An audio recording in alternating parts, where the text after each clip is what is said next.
Assalamualaikum warahmatullahi wabarakatuh. Yuk, take.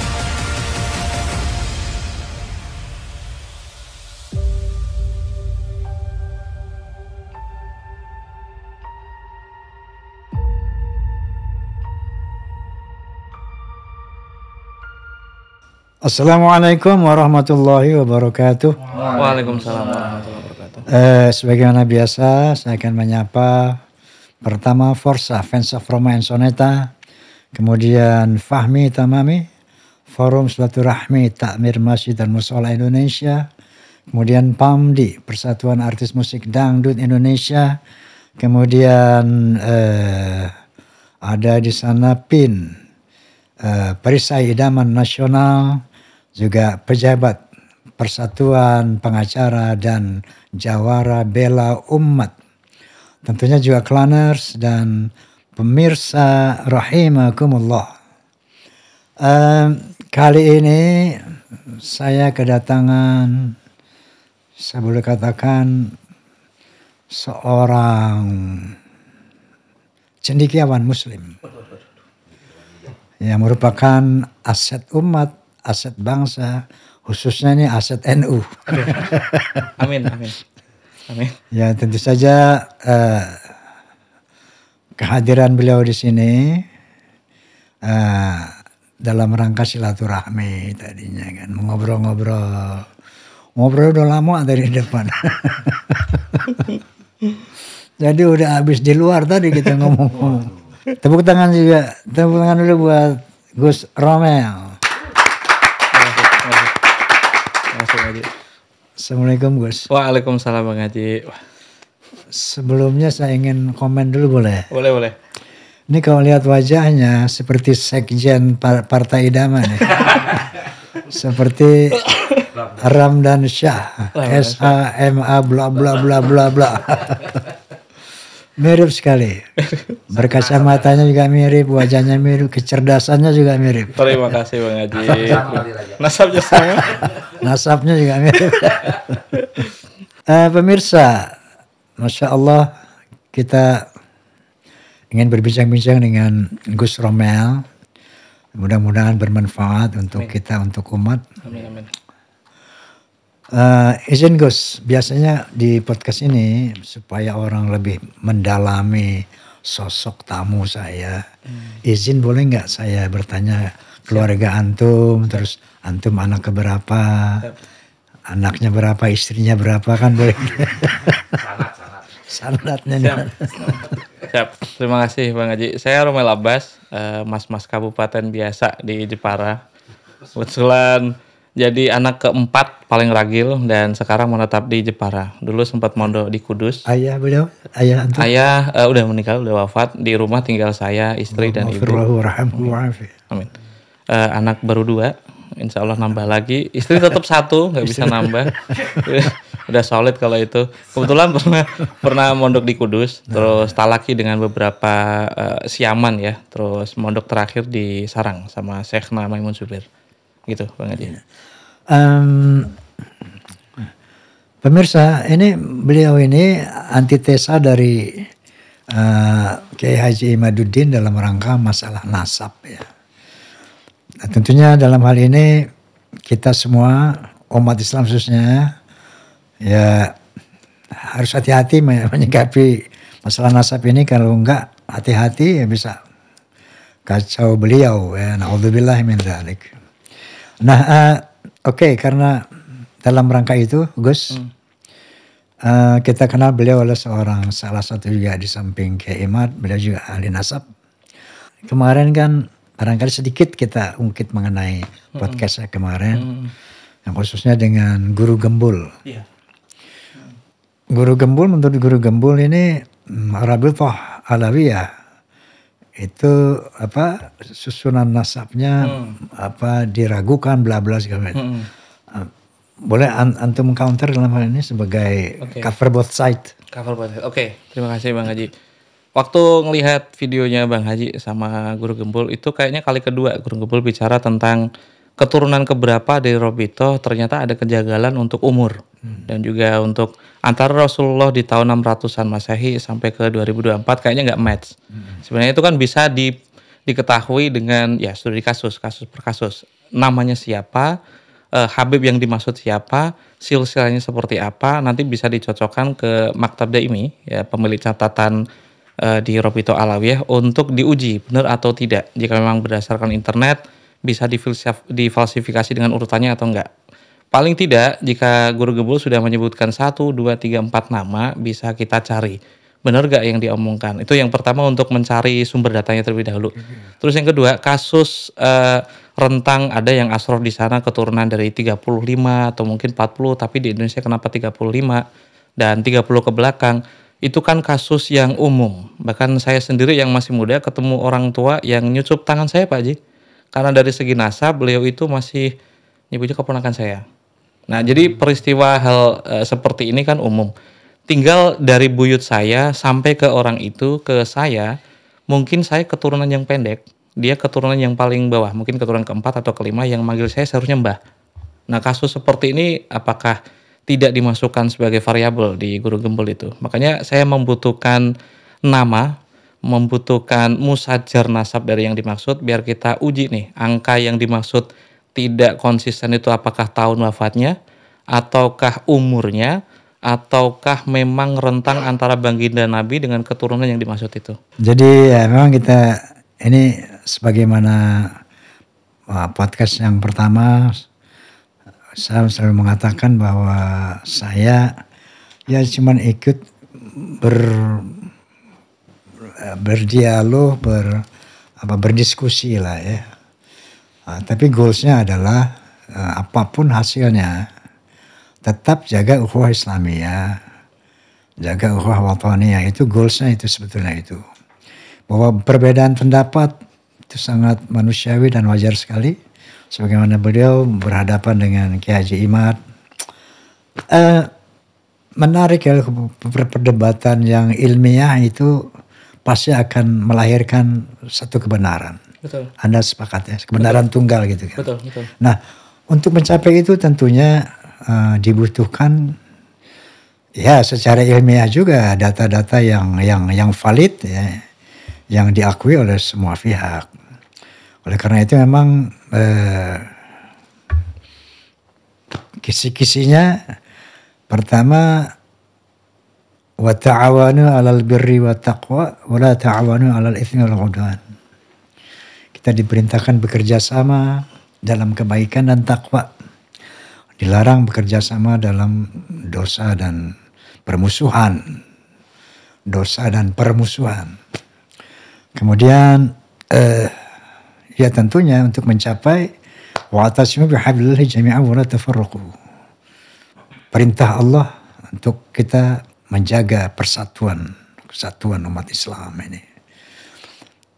Nah, tentunya perbedaan itu ya di zaman kapanpun itu bisa terjadi. Betul. Ini kalau panggil Gus kurang pas, mesti Prof nih. Prof Gus. Mail saja Bang Haji. Mail saja. Biasanya di rumah panggil Mail. Iya. Allahumma sholli ala Muhammad. Mail apa Romel? Mail lebih mudah mailnya. Gitu. Biasanya dipanggil Mail.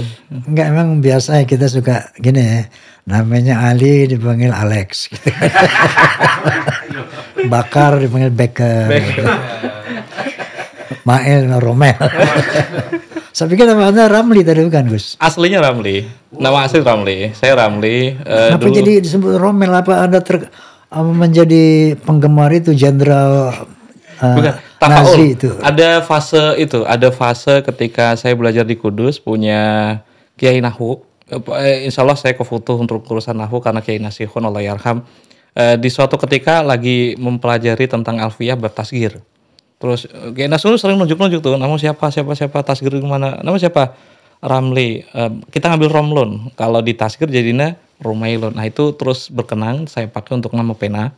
Untuk nulis Romel itu terus saya pakai untuk ya nama dulu kan sering kita nulis di koran-koran, di majalah-majalah nama panggung. Saya pakai untuk itu. Dan berkah sampai sekarang akhirnya ketemu Bang Haji. Okay. Oke, Gus. Saya ingin minta pandangan antum. Apa pandangan antum ketika menghadapi kasus perdebatan nasab ini yang memang semakin membuat orang ingin tahu tentang gimana. Nah, sementara antum sekarang ini juga sangat berperan di dalam menyikapi ini, tentunya dalam rangka mencari solusi kan. Dalam rangka mencari apa. Jadi nah seperti apa yang Anda maksudkan bahwa terlibat dalam kasus ini, niatnya dulu apa? Oke. Soal niat ada motif ya, ada alasan yang sifatnya personal, ada yang sifatnya intelektual. Alasan personal. Kalau sifat personal apa? Seperti ini, kebetulan sebagai masyarakat kabupaten ya Bang Haji, kita kan selalu sosialisasi dengan Ba'alawi. Bahkan saya sendiri punya kiai, saya kenal sangat menghormati Ba'alawi. Itu yang pertama. Karena ada alasan kenapa orang membatalkan orang yang dicintai oleh guru saya. Itu yang paling pertama. Mungkin bisa dianggap bias, tapi ada semacam dorongan untuk mengetahui secara jujur sebagai santrinya Mbah Mun, benar atau tidak nasabnya Ba'alawi tersambung kepada baginda Nabi. Itu alasan personal. Saya memang mempersembahkan ini untuk Mbah Mun, seperti di buku-buku yang mungkin kelak akan saya terbitkan untuk kali kedua, menakar kesahihan para pembatal Ba'alawi. Terus yang kedua, alasan intelektual. Saya melihat diskusi di awal-awal ya, ini kan udah jalan sekitar 2 tahun. Di 6 bulan terakhir efektif saya ikut, makin kesini diskusinya bukan lagi bicara tentang ilman bi ilmin, aklan bi aklin, ilmu lawan ilmu, akal melawan akal, udah mulai bergeser. Ketika orang-orang menanyakan sumber sezaman yang seharusnya itu dijawab, akhirnya berbicara tentang hal yang tidak ada hubungannya dengan nasab, tidak ada hubungannya dengan benar atau tidak catatan terdahulu mencatat Ubaidillah, benar atau tidak. Kasus itu akhirnya terpinggirkan dan membahas perkara yang lain. Alasan yang paling penting bagi saya mendudukkan isu ini, jika memang ini layak disebut isu, secara adil dalam koridor ilmiah. Minimal bisa dibahas, studi nasab ini ya, bisa dibahas melalui 3 sudut pandang. Sudut pandang nasab, sudut pandang sejarah, dan yang terakhir sudut pandang biologi.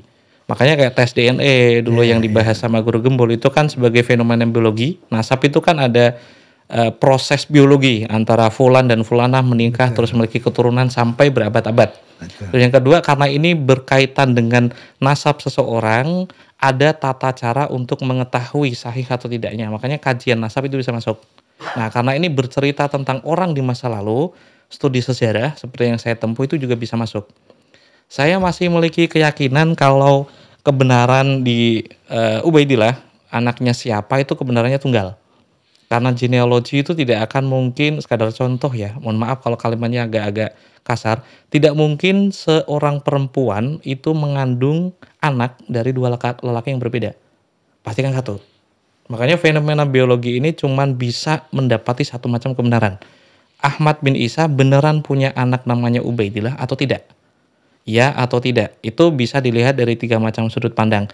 Kalau untuk studi nasab sendiri sampai abad minimal di Al-Janadi ya, tahun 732 beliau wafat, itu udah mencatat nama Abdullah yang menjadi anak dari Ahmad bin Isa. Sampai masa sekarang seperti Syed Mahdi Rojai, Anas Al-Qutbi, dan juga Ibrahim bin Mansur, ahli nasab yang masih hidup di masa sekarang, dan juga Dr. Hakim, itu semuanya memastikan kalau Ba'alawi itu tersambung silsilahnya sampai ke baginda Nabi. Studi sejarahnya ini memang belum. Makanya Kiai Imad kayaknya mencari celah untuk kritisi genealogi dari sudut pandang historis. Historis pasti memerlukan sumber sezaman. Kayaknya yang bikin orang-orang tertarik dengan konten saya itu, saya kayaknya satu-satunya orang yang mencari benar atau tidak naskah itu yang sezaman dengan Ubaidillah. Kayaknya itu. Terus untuk urusan genealogi, seperti tes DNA yang sering diulas oleh Mas Sugeng dan juga Kiai Imad beberapa kali mengatakannya itu, memang bisa dipakai untuk mengetahui silsilah. Hanya saja untuk menyelesaikan isu ini secara beradab, masing-masing studi itu harus sesuai dengan metodologinya. Tidak boleh mengkaitkan genealogi dengan hal yang lain. Seperti Ibn Hajar Al-Haytami ngomong, asyarafu la yulzimu adamal fiski. Sebuah kemuliaan seseorang itu tidak memastikan kalau dirinya kelak tidak akan melakukan kefasikan. Itu udah jadi postulat dimanapun, menjadi keturunan Rasul pun itu tidak ada kaitannya dengan akhlaknya. Makanya ketika orang-orang tidak mendudukkan fenomena biologi ini pada porsinya, ya pada akhirnya kita akan bertengkar pada suatu perkara yang bukan sedang kita bahas, yaitu nasab. Nasab adalah peristiwa biologi, bisa dilihat dari studi sejarah dan juga studi biologis seperti tes DNA. Paling mudah untuk menyelesaikan ini adalah pakar atau intelektual dan semua pengkaji itu duduk bersama membahas hal ini sesuai dengan metodologinya. Kita nyebutnya musalamat. Musalamat itu semacam jembatan bersama yang disepakati. Untuk urusan metode, perlu sumber sejaman atau enggak? Nasab tidak memerlukan itu, sejarah memerlukan itu. Nah, tinggal kita memilih pembahasan ini dari mana. Kalau tidak ada kesepakatan tentang hal itu, ya kita akan mendapati sirkulasi cekcok yang nggak akan rampung-rampung ya, seperti daur atau tasalsul ya. Gitu Bang Haji. Baik, jadi yang menjadi tokoh pembahasan hari ini adalah Ubaidillah ya, yang kemudian mempunyai anak Alawi gitu. Bahwa pertentangannya nih di sini pemirsa. Menurut satu sisi bahwa Ahmad bin Isa hanya punya anak 3, ya, satu versi kan begitu. Betul. Yaitu Muhammad, yang kedua Ali, yang ketiga Hussein. Betul. Tidak ada Ubaidillah, versi lain begitu. Betul. Dan versi yang lainnya dikatakan ada Ubaidillah. Tentunya keduanya masing-masing punya manuskrip, punya data sejarah dan sebagainya. Nah, saya sepintas selalu melihat perdebatan beliau dengan Ki Imad. Itu menurut saya perdebatan itu dialog ya. Itu sangat penting untuk mencari kebenaran tunggal tadi. Betul. Tapi yang saya merasa bahagia, kedua beliau ini berdebat secara polite, secara ilmiah, secara saintifik, dan bukan debat caci maki gitu. Biasanya kita kalau beda pendapat, ini ternyata tidak seperti itu debat mereka itu. Sangat perdebatan yang ilmiah, yang intelek gitu ya. Ini dalam satu sisi perdebatan seperti ini tuh harus dilestarikan loh kita, gitu kan. Karena perbedaan pendapat itu ya sunatullah juga ini. Makanya ada madhab banyak, ada macam-macamnya. Ada furu'iyah macam-macam, itu kan perbedaan itu ya sunatullah.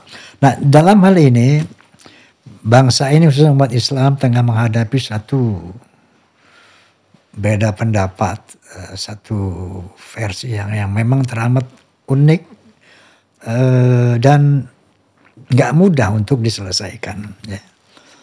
Bahwa di sisi lain, ya memang sebagaimana yang saya pernah sampaikan dalam podcast ini, awalnya terjadi halal ini kan karena ada quote and quote oknum ya, daripada habaib atau Ba'alawi yang mendoktrin umat ya, dengan hal-hal yang menurut ajaran Islam itu sendiri ya nggak pas gitu kan.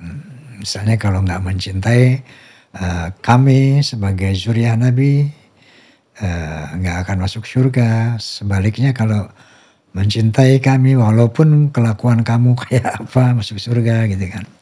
Nah di satu sisi saya khawatir kalau pola-pola seperti ini diterus-teruskan, ini akan merusak akidah generasi habaib sendiri dan generasi umat ya. Yang sementara bahwa ukuran ketakwaan, ukuran surga itu sudah jelas ya. Alladzina amanu wa 'amilus sholihat bla bla bla ya. Tidak ada ukuran nasab itu menjadi jaminan untuk surga. Nah, sebetulnya ini satu hal yang nggak boleh kita abaikan untuk semua saja ya.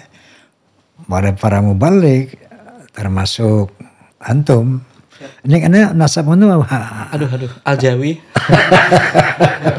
Masyarakat Jawa. bukan itu. Ya semua saja ya.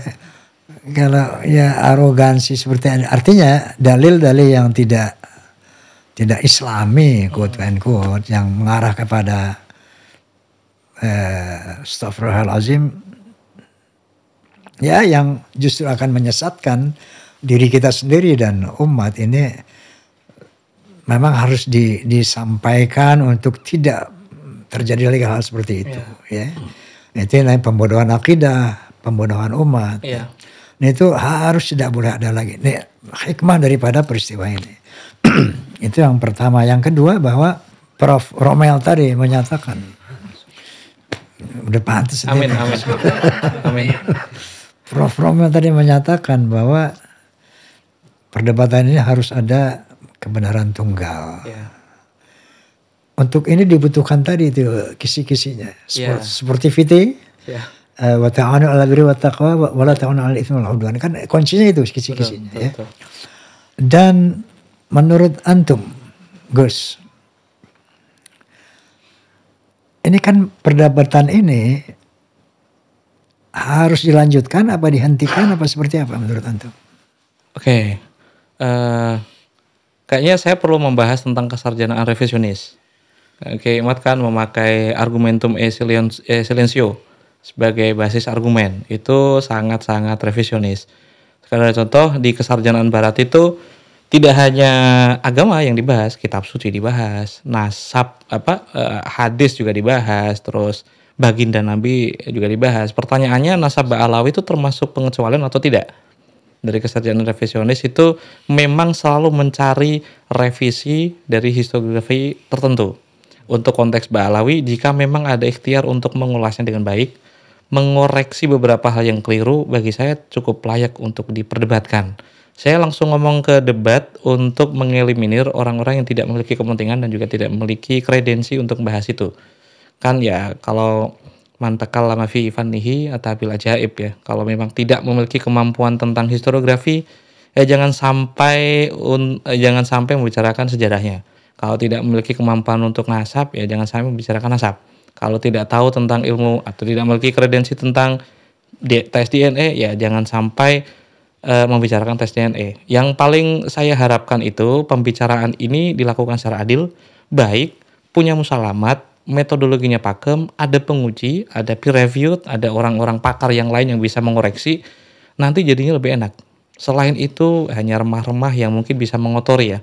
Karena jika ini bicara tentang nasab, maka kita kesampingkan dulu dengan akhlak.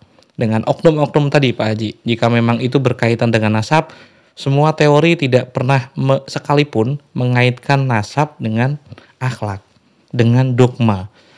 Bicara tentang dogma dan juga indoktrinasi yang akhirnya mengerucut pada sebuah supremasi habaib, saya itu tidak pernah menyukai adanya supremasi. Secara idealisme sebagai seorang Gusdurian, sekadar contoh, saya paling membenci otoritarianisme, supremasi yang satu pihak memiliki otoritas yang sangat tunggal. Makanya kan bisa disebut ini sebagai hegemoni. Ada sebuah kelompok bisa menguasai sesuatu tanpa melakukan represi, tanpa mengerahkan aparat dan juga tentara, tapi mereka berkuasa. Nah, itu kan bisa disebut dengan hegemoni. Masalahnya, hegemoni ini kan muncul tidak hanya karena Ba'alawi semata, karena ada kiai-kiai di Nahdlatul Ulama yang mengajarkan kurikulum berdasarkan kurikulum yang disebarkan di pondok pesantren untuk menghormati keturunan Rasul secara umum, untuk menghormati zuriyah Rasul secara umum, untuk menghormati itratun Nabi secara umum. Makanya di satu sisi jika kita melihat ini sebagai sebuah fenomena sosial, yang saya harapkan ada analisa yang adil dari masing-masing variabel. Jika variabel dari Ba'alawi yang dieksploitasi, peran dari kiai-kiai konvensional dan tradisional yang selalu mengajarkan jangan menyakiti zuriyahku, kecuali kamu menjadi orang fasik misalnya. Jangan benci dengan Alu Muhammad kecuali kamu mempersiapkan diri nanti di neraka. Itu kan perlu penafsiran ulang. Yang paling berhak untuk bicara tentang hadis tentu saja ulama, bukan orang awam. Jika ide dasar kemanusiaan semuanya paham, itu syai'un ma'rufun itu. Tidak ada orang yang lebih layak mengungguli dari yang lain kecuali takwa yang ada di nas Quran itu yang paling utama. Inna akramakum indallahi atqakum. Ketika itu dipakai maka ilmu dan juga nasab kan ya tidak ada artinya. Orang yang berilmu tidak memiliki takwa, kita punya iblis. Ya, iblis pintar kan, tapi kan tidak memiliki takwa. Jika nasab tidak memiliki takwa, kita punya Fir'aun. Maka dua hal ini kan ya tidak ada artinya di depan takwa. Maka promosi yang paling tepat untuk isu ini adalah yaitu inna akramakum. Tinggal cara yang paling mulus untuk memberitahu kepada orang bahwa isu ini harus dipisah secara adil. Ini bahas nasab atau akhlak. Kalau akhlak nggak ada kaitannya nih. Kalau urusan akhlak dan ada hubungannya dengan penafsiran ayat, ya silakan dikoreksi. Maka peran intelektual muslim di sini atau ulama yang bisa menjawabnya. Kalau orang awam ya minggir dulu aja gitu Pak Haji. Jadi begini Gus. Kenapa akhlak dan nasab ini antum bilang tadi jangan disatukan ya. Nah, karena ada fenomena klaim nasab yang berkaitan dengan akhlak gitu. Nah, karena klaim nasab ini yang quote-unquote menghegemoni gitu kan. Sehingga klaim nasab yang tidak sesuai dengan pesan Allah dan Rasulnya, muncullah akhlak-akhlak yang meresahkan tadi. Ya banyak kita dengar contoh lah, nggak usah diusap satu-satu karena sudah banyak kita di media sosial ini yang kita lihat bagaimana akhlak karena ada kaitannya dengan nasab. Berdasarkan nasab itulah para beliau ini berakhlak seperti itu. Nah yang pasti Anda setuju bahwa hal ini harus dituntaskan seperti itu? Betul, setuju banget. Setuju banget. Ya, memang harus dituntaskan karena ini masa udah muncul, sudah muncul dan semua pihak saya rasa semua saja, termasuk lo pada nih, sesuai dengan kapasitas ente, apapun kapasitas kita harus berkontribusi untuk bagaimana kasus ini selesai dengan aman dan damai. Kasus ini selesai secara kita bisa memetik hikmah daripada semua ini, menundukkan sesuatu pada tempatnya dan itu tadi bahwa kita harus memiliki kelapangan dada. Kalau wong Jawa bilang legowo nggih. Sampai tiang Jawi banget. Ya. Nasabnya Al-Jawi. Jadi, syaratnya untuk bisa selesai dengan aman dan damai, semua pihak harus legowo, masya Allah. Untuk bisa legowo gimana coba, Gus? Nah, lego atau tidak itu kan sebenarnya urusan hati. Hati. Ini urusan kalau memang hati mempercayai bahwa kebenaran itu ada caranya untuk dicapai, maka kita bicara tentang ilmu. Ilmu ada dalannya ya. Kalau Al-Jawi ngomong ada ono dalane. Jadi karena kita bicara tentang metodologi berarti kan kita bicara tentang jalan. Jalan ono gange. Untuk mengetahui seperti Al-Quran sendiri kita punya kaidah muradul kalam ala urfil mukhatib. Kalau firman Tuhan mengatakan begini, apa maksud Tuhan sebenarnya? Untuk mengetahui makna dari satu ayat sendiri itu kan punya caranya. Ada ilmu tafsirnya, ada ilmunya lah ya. Termasuk kajian ini. Jika memang bicara tentang nasab, ada ilmunya, ada metodologinya. Semua orang yang pengen menyelesaikan kasus ini, kalau memang bisa disebut kasus, ya mau gak mau harus menaati itu. Hasilnya, kalau memang sudah sesuai dengan metodologinya, legowo itu bisa tercapai jika dia memiliki integritas terhadap ilmu pengetahuan. Not just itu menurut saya. Tambahnya? Legowo itu bisa dicapai dengan kesadaran bahwa saya akan menghadap Allah. Saya akan mempertanggungjawabkan perbuatan saya kepada Allah. Betul. Kalau semua kita menyadari itu, wa mal hayatud dunya illa mata'ul ghurur kan. Nah, jadi apalah artinya dunia ini, apalah artinya harga diri ini apa kecuali keikhlasan kita kepada Allah. Karena apapun kalau kita menyadari semua ini saya bakal mati. Saya akan mempertanggungjawabkan apapun, apalagi ini dalam skala nasional ya. Dalam skala umat ini Masya Allah. Barang siapa yang main-main dengan ini kalau kita misalnya tidak jujur untuk di depan 10 orang, 15 orang, oke. Barangkali amal soleh kamu suka ya bisa menutupi itu. Tapi ini masalah bangsa, masalah umat. Jadi betul-betul semua kita harus punya hati yang murni, hati yang tulus, ikhlas untuk betul-betul mempersatukan umat dalam rangka perbedaan ini. Harus menjadi legowo kuwi. Legowo. Nggih. Leres. Legowo itu ya ikhlas tulus li'alali kalimatillah la'ajil islamul muslimin lil Masya Allah. Beb. Siap Habib. Habib kan tercinta. Mahbub ya. Yang aku cintai kan. Nah jadi berarti perdebatan ini dialog lah lebih baik ya daripada perdebatan. Dialog ini akan lanjutkan. Nah kira-kira ada rencana nggak sampai misalnya menyarankan kepada Nahdlatul Ulama untuk mengadakan bahsul masail atau mengajukan kepada pemerintah negara harus hadir untuk katakanlah memfasilitasi ya atau mengadakan satu ya perintah untuk seperti apa gitu ya, harus dilakukan apa untuk menyelesaikan masalah yang sensitif ini gitu. Oke. Ini kan terlalu sederhana untuk ditangani pemerintah jika kita bicara tentang tesisnya. Tapi jika bicara tentang dinamika masyarakat yang sedang membahas nasab Ba'alawi, perlukah pemerintah turun tangan atau perlukah Nahdlatul Ulama turun tangan di LBM Lajnah Bahsul Masail itu?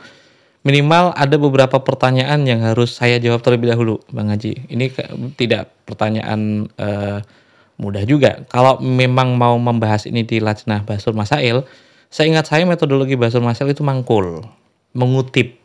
Tidak ada fikih manhaji. Seingat saya memang semuanya penukilan. Ketika Imam Sakhawi mengatakan A, itu yang jadi dalil. Ketika Ibn Hajar Al-Haytami mengatakan A, itu yang jadi dalil. Maka kalau ini disodorkan ke Lajnah Bahsul Masail, tidak akan selesai. Tidak akan selesai. Karena permintaan dari para pembatal Ba'alawi itu kan mana sumber sezamannya. Sementara di Bahsul Masail itu tidak pernah memakai metode seperti itu. Karena penukilan Imam Ibn Hajar Al-Haytami dan Imam Sakhawi mengatakan ada Ubaidillah di Al-Daul Lame juz 5, maka Bahsul Masail akan selesai. Kecuali yang dibahas itu dari segi metodologinya Kiai Imad. Perlukah mencari nasab dengan sumber sezaman? Apa dalilnya? Apa kitab mutabar yang membahas tentang hal itu? Itu bisa dibahas. Jika memang suhroh wasifadohnya Ba'alawi itu suhrotan hadisatan, suhroh yang baru, bisakah dipakai untuk mengisbat? Jika iya, apa alasannya? Jika tidak, apa alasannya? Kayaknya akan berputar-putar di sana. Tidak akan bisa menuruti permintaan dari para pembatal Ba'alawi yang mana sumber sezamannya. Gitu. Oke, dalam konteks ini menurut antum siapa yang kompeten ya untuk secara solutif memberikan jalan keluar? Kalau bukan NU dalam Bahsul Masail, apa Muhammadiyah dalam Bahsul Masail misalnya? Yang di Lajnah Tarjih ya. Seingat saya ada prosedur yang lebih beradab untuk meletakkan ini dalam koridor ilmiah yang lebih baik. Yaitu Kiai Imad menyelesaikan makalah ini menjadi tesis dan diuji di sidang akademik. Itu satu-satunya cara untuk menyelesaikan cekcok ini. Jadi tinggal seberapa sidang akademik ini siapa ya? Kiai Imad sendiri sebagai pembatal. Enggak, yang menyidangkan. Tentu saja sejarawan dan profesor di mungkin Kiai Imad mengajukan S2 atau S3 biar nanti profesor di bidang filologi, di bidang historiografi yang menilai apakah struktur logikanya udah pas secara metodologis, apakah semua literatur yang dikumpulkan termasuk kategori ihatoh mencakup semuanya, ataukah semua kesimpulan ini istiqro'an kamilan atau istiqro'an nakison, istiqro' yang sempurna, kesimpulan yang sempurna atau kesimpulan yang timpang. Tentu awam tidak akan bisa menjawab ini Pak Haji. Yang bisa menjawab ini adalah orang alim yang lain yang memiliki kredensi yang sama. Itu kalau untuk urusan dinamika masyarakat, paling mudahnya itu memberikan kita punya ormas, kita punya lembaga kemasyarakatan yang bisa dipakai untuk membicarakan ini secara lebih beradab. Seperti jangan terlalu membahas nasab karena nasab tidak ada gunanya. Ya seperti begadang ya. Jangan bicara tentang nasab lu lebih mulia. Karena lagu begadang. Sepertinya ada beberapa koreksi yang memang saya akui bisa ditujukan kepada beberapa oknum Ba'alawi, seperti salah satu contoh yang mengatakan lu harus menghormatin ana nih karena di darah ana ada darah Nabi juga. Sebenarnya itu kan bisa dikembangkan karena antum sendiri juga punya kewajiban untuk menghormati orang lain. Alasannya sama, karena di darah antum ada darah Nabi Muhammad. Nabi nggak pernah menghina orang. Nabi juga tidak pernah merendahkan orang. Jika kamu memakai kedok darah Nabi ada di nadimu, ya alasan itu pula karena ada darah Nabi di nadimu, kamu tidak boleh merendahkan orang lain, mengeksploitasi orang lain, memperbudak orang lain, dan menginsinuasi orang lain. Itu yang paling bisa kita omongkan ke masyarakat awam. Karena untuk urusan studi kajian yang sangat metodologis, semua istilah seperti sumber sezaman juga banyak yang meleset, juga tidak mengetahui caranya, maka atabil ajaib. Orang awam jika dikasih tahu atau dikasih suatu hal yang bukan fannya, ya kita akan melihat banyak keajaiban. Orang tukang becak mungkin bisa ngomong sah atau tidak sholat sambil ngontel, terus ada klien di depan misal, ya tentu saja bisa bilang sah kan. Terus tukang becak pakai celana pendek, ngontel, sholatnya di jamak, ya kayak gitu bisa. Bang Haji akan melihat banyak keajaiban dari orang awam yang bahas tentang ilmu. Kayaknya yang paling tepat itu mendudukan ini kepada orang yang benar saja itu Pak Haji. Ya tentu bukan saya, ada yang lebih alim daripada saya. Ada juga yang lebih alim dari Kiai Imad.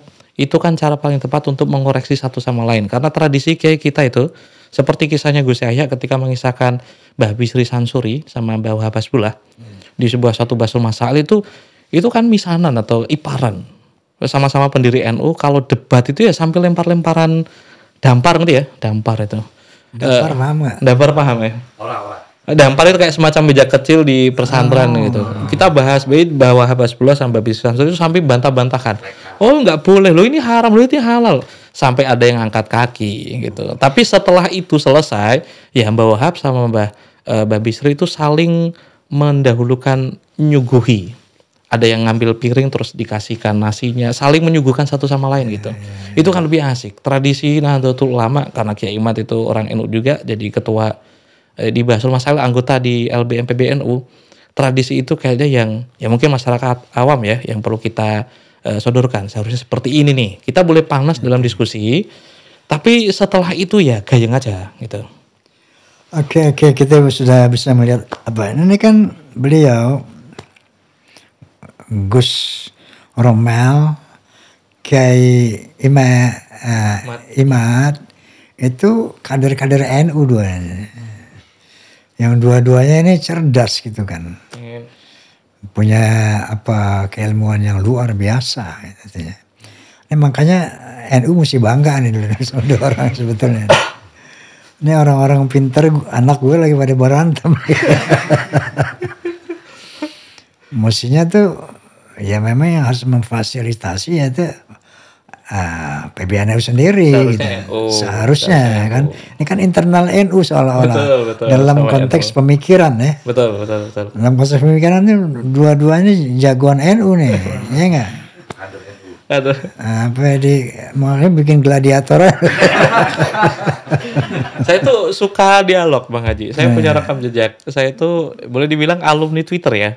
Sejak 2000-an lah alumni Twitter saya. Ya dulu ada namanya tweet wall, terus ngebully banyak orang dan dibully banyak orang. Jutaan orang pernah ngebully saya. Indonesia Rap pernah ngebully. Saya tuh suka dengan dialog. Ada risiko memang ketika suka dengan dialog. Suka dengan dialog dan memang seperti itu kan cara mengasah akal ya. Kalau memang ya seperti pisau, akal kan diasah dengan cara mungkin dialog seperti ini, dua arah lah ya. Kalau satu arah berarti kan kita sedang berdoa. Kita sedang menolong. Kalau ada dua orang punya pemikiran yang berbeda, pengasahannya di sana. Pada dasarnya saya menyukai isu ini, jika memang boleh dibilang sebagai isu, sebagai cara yang paling tepat untuk mengasah otak saja.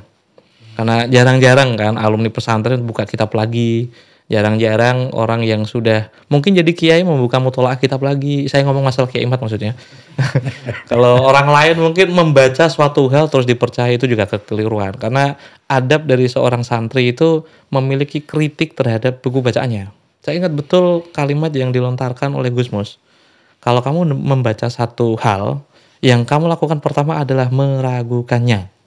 Itulah yang saya lakukan kali pertama setelah membaca tesisnya Kiai Imad. Saya meragukannya terlebih dahulu. Karena itu cara yang paling mudah untuk mengetahui benar atau tidak. Jika sudah kita uji secara metodologis dan benar, maka itu benar. Jika memang tidak kita uji, jangankan benar, salah aja kita nggak tahu. Gitu Pak Haji. Oke, jadi Anda sudah komit bahwa misalnya nanti di endingnya Kiai Imad yang benar, oke? Oke. Oke. Masya Allah, astagfirullahaladzim. Pemirsa, ini Masya Allah, sebagaimana saya katakan tadi, ini tugas kita semua. Jadi paling tidak hindarkan yang inti-inti pada ini. Jangan sampai ada pernyataan-pernyataan yang memprovokasi ya Bapak. Kalau kemarin saya bicara ada unsur ada oknum-oknum ini habaib seperti ini yang udah puluhan tahun masih begitu. Ya. Saya artinya melihat ada indoktrinasi yang sama seperti itu. Nah, kalau ini salah satu koreksi saya, bukan dari koreksi seorang alim kepada orang awam, koreksi sebagai ya yang saya alami. Sementara ini hikmahnya dari perdebatan ini. Kalau hal ini dibiarkan, ya tidak ada perdebatan ini, itu indoktrinasi yang menurut saya itu, mungkin menurut kita juga ya, bahwa inna akramakum indallahi atqakum itu di atas segala-galanya lah, di atas nasab dan sebagainya. Betul. Kalau ini kita jadikan kita kembalikan ke sana ya harus kita kembalikan ke sana gitu, sehingga selamatlah umat, selamatlah para habaib itu sendiri. Betul. Jadi ini yang merupakan hikmah kalau kita mau petik hikmah ya. Sehingga kesananya betul-betul kita beragama dengan baik, dengan benar, sesuai dengan ajaran Allah dan Rasulnya gitu. Yang kedua, ini yang membutuhkan kelegowoan tadi, masalah nasab ini. Ya. Semua pihak harus legowo menerima suatu realitas objektif gitu kan. Apa yang sebenarnya itu kalau nggak ada legowo nggak bisa gitu. Betul. Misalnya pihak Imad melihat memang dia zuriyah, kita akui dengan legowo. Betul. Bisa juga dari pihak habaib, oh ternyata memang kita bukan zuriyah, dia legowo. Nah cuman sekarang sulitnya untuk mencari satu ukuran, kemudian satu badan yang menyatakan ini merah, ini putih, ini hitam, ini putih. Itu yang saya katakan tadi, apakah bisa pemerintah atau antum tadi mengatakan kalau bahasa masail itu tidak mungkin karena tradisi seperti antum katakan ya. Nah inilah mungkin salah satu hal yang harus kita cari terus solusinya untuk betul-betul masalah ini selesai secara sejuk, damai dan semua happy. Nah ini yang barangkali apa formatnya, siapa pelaksananya atau apakah kita harus melibatkan dari luar negeri pun sekalipun? Oke. Tergantung kalau ini, depend on. tergantung seberapa penting luar negeri dilibatkan. Cukupkah sumber daya intelektual di Indonesia di kalangan NU? Kalau jika cukup berarti dipilih yang memiliki kemampuan turos yang bagus, memiliki kemampuan historiografi yang bagus, dikumpulkan sebagai utusan, mungkin bisa dari Nahdlatul Ulama atau dari LBM-nya sebagai badan otonom. Kalau dari pihak yang lain seperti kampus, jika ada yang bersedia untuk membuat sidang akademik dari pihak yang berseteru, misal jika memang ada yang berseteru, itu lebih bagus. Ya seperti wa in khiftum shiqaqa bainihima ya fab'atsu hakaman min ahli wa hakaman min ahliya. Kalau ada dua pihak yang berseteru dan kita mau bikin mereka keduanya rujuk, ya diutuslah masing-masing itu mengutus utusan untuk didiskusikan penyelesaian yang lebih baik. Gitu. Ya kalau ini bisa dibicarakan secara baik-baik, seharusnya kan ada sidang akademiknya. Ada dua pihak yang kontra dan pro, saling membuka data, saling berdebat, boleh sangat panas dan membara. Yang pasti setelah semua hal metodologinya disepakati dan hasilnya ketemu, ya semuanya harus legowo. Itu tergantung dari siapa yang berkepentingan untuk menyelesaikan masalah ini, Bang Haji. Apakah dari NU? NU sepertinya tidak memiliki kepentingan karena ini sepertinya hanya bisa diselesaikan secara kultural. Dari melihat beberapa statementnya dari ketua dan juga Rois Am, jika kampus-kampus yang minat, seingat saya dari Dr. Saleh ya, yang di Padasuka di beberapa podcast terakhir itu menawarkan jika ini di take over oleh tim mahasiswa kami. Nah, itu mungkin langkah yang paling tepat ya, memberikan ini kepada Civitas Akademika yang dari kalangan historian atau mungkin di ilmu budaya atau mungkin di sejarah dan juga mungkin di studi Islam. Good point. Jadi memang itu salah satu solusi ya. Civitas Akademika Persis. Ya dilibatkan sebagai sepihak yang netral ya. Persis. Masya Allah, subhanallah.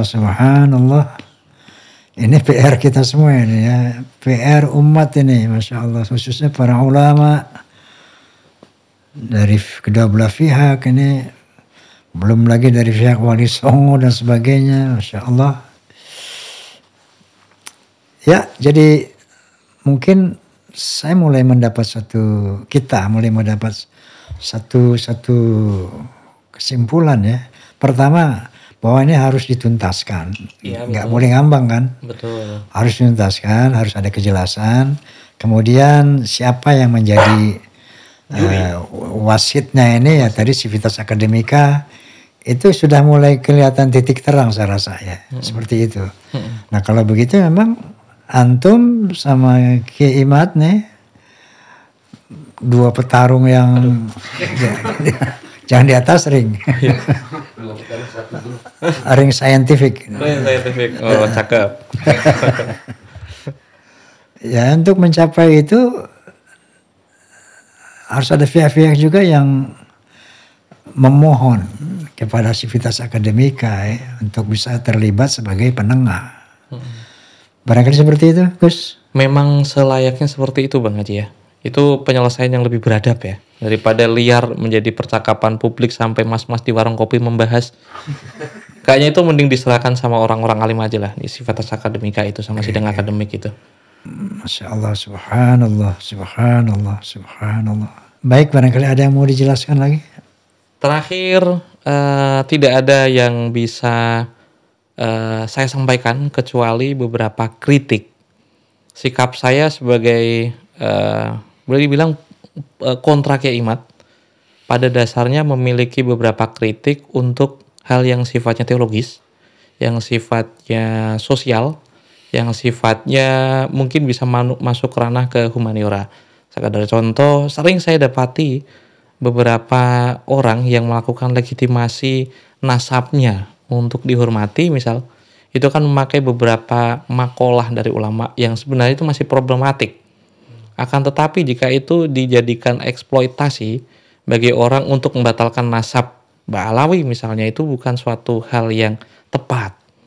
Karena kita kan nggak mungkin hanya karena cucunya Pak Jokowi bandel terus kita batalkan nasabnya, kan nggak juga.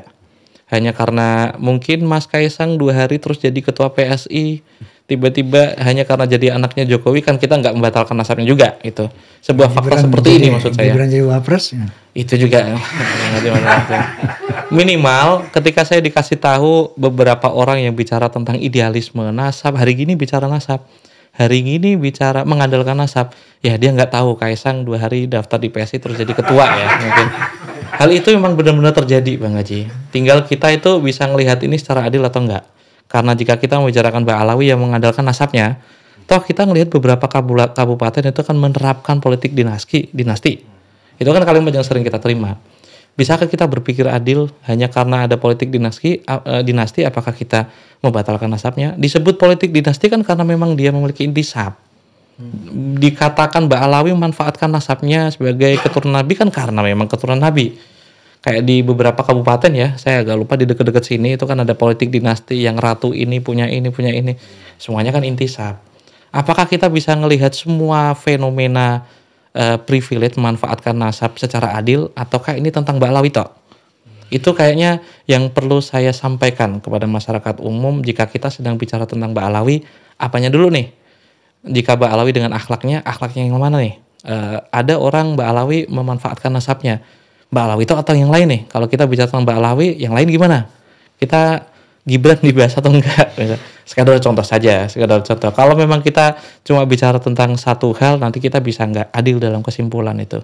Kayaknya itu yang terakhir dari saya Pak Haji. Jika kita mau bicara secara adil, ya kita melihat semua hal yang sama sebagai fenomena yang setara. Tidak hanya Mbak Alawi toh. Banyak orang, banyak hal ya yang jadi contoh itu. Jazakumullah khairan katsira. Pemirsa, jadi setelah Gus Romel hadir ke sini, tentu sebagai perimbangan nanti lawannya beliau saya undang juga. Kiai Haji Imad kan saya undang, mudah-mudahan beliau berkenan. Dan kalau perlu lagi saya kepengen banget hadir ketika sampean berdebat berdua secara akademik ya. Siap. Pengen nonton juga gitu. Siap. Siap yang menang ya. Karena perdebatan beliau tuh ini ilmiah gitu kan. Terima kasih. Enggak seperti yang kita lihat di DPR. Tarung akal kan ya. Serius bukan DPR sini, DPR sono. Luar negeri. Plus 26. Tarung akal. Ya emang pertarungan DPR emang keras karena ya harus keras memang. Mau di DPR dengan soal agama bisa lembut. Oke, pemirsa, Masya Allah. Terima kasih banyak atas perhatiannya. Namun sebelum saya tutup, nah nih Gus Romel, bisikan Roma. Artinya bincang asik bareng Roma. Cakep. Kita udah bincang-bincang kan? Dan asik. Asik. Asik. Nah setelah bincang asik bareng Roma, setelah bisikan asik kan ada bingkisan Roma. Cakep bro. Mertua saya pasti mau nih. Terima kasih Bang Haji. Terima kasih. Kalau buat santri cocok itu kan sarung. Cocok. Terima kasih Bang Haji. Alhamdulillah. Terima kasih. Baik pemirsa, terima kasih atas perhatiannya. Mohon doa semuanya atas kasus ini selesai dengan aman dan damai. Amin. Allahumma amin. Wallahul muwaffiq ila aqwamit thoriq. Billahi taufiq wal hidayah. Assalamualaikum warahmatullahi wabarakatuh. Waalaikumsalam.